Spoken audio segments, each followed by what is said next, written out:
Halácsi Péter vagyok, a Prezi egyik társalapítója, egyébként a mérnökökért felelős igazgatója. Arról szeretnék beszélni, hogy szerintem miért elsődlegesen a csapatra kell fókuszálni egy kezdő vállalkozónak, és nem a termékre, annak ellenére, hogy mindig mindenki a termékről szokott beszélni, és az ötletekről. Szerintem ez azért fontos, mert nagyon keveset beszélünk a cégek kultúrájáról, a csapatszervezésről, a menedzsmentről, ahhoz képest, hogy mennyit szoktunk arról beszélni, hogy milyen terméket kell csinálni, hogyan kell fejleszteni. Nekem a személyes tapasztalatom, főleg a 6 év prezizés után, hogy főleg amikor baj van egy vállalatban vagy egy cégben, akkor mindig elfelejtjük, hogy mit csinálunk a csapattal, hogyan fejlesztjük a kultúrát. Mindig mindenki a termékre akar ráugrani, az üzletet akarja fejleszteni. Én a Prezi előtt a Kitchen Budapest egyik alapítója voltam, és abban a szerencsés helyzetben voltam, hogy nem értettem ahhoz, amit a Kitchen Budapest csinált.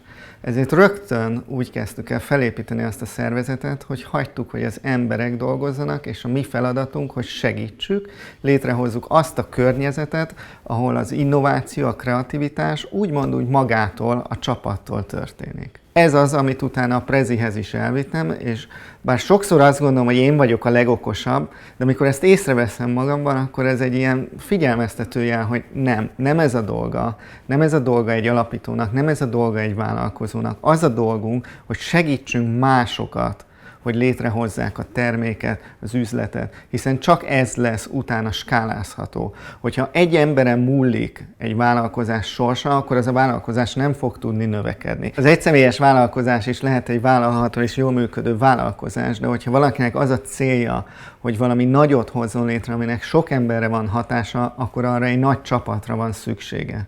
Ezért sokkal inkább fontosabb, hogy a csapatra fókuszáljunk. Szóval nekem van egy konkrét javaslatom, főleg a kezdővállalkozásoknak, de ezt bármelyik szinten lehet csinálni. Gondold végig, hogy mitől a te szervezeted mitől különleges, miben más a kultúrája, mint más szervezet, milyen értékei vannak, mi a hosszú távú célja, a missziója, amit létre kell hozni, és ezt mondd el mindenkinek, rakd ki a weboldaladra, és ezt utána mondd el mindenkinek, vállald föl, éljél e szerint, minden nap gondold végig, hogy így működik-e a szervezeted. Amikor felveszel embereket, mondd el nekik, hogy mik a te értékeid, és vállald föl, hogy nem mindenki fog ezzel azonosulni. Egy furcsa könyvet fogok ajánlani, ami nincsen benne a Startup Kánonban, és ez a Thomas Gordonnak Vezetői Hatékonyság Tréning című könyve. Ez arról szól, hogy hogyan oldjunk fel konfliktusokat.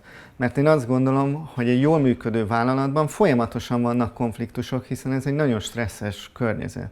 Viszont meg kell tanulnunk, hogy hogyan tudunk feloldani konfliktusokat, és még akkor is, hogyha nem értünk egyet, hogyan tudunk barátok maradni, mert azért egy vállalkozás az egy hosszú távú kapcsolat. Úgyhogy ebbe be kell fektetni, ezt meg kell tanulni, sajnos az iskolák ezt nem tanítják. Én magam is olvastam ezt a könyvet, úgyhogy tudom ajánlani. Thomas Gordon, Vezetői Hatékonyság Tréning.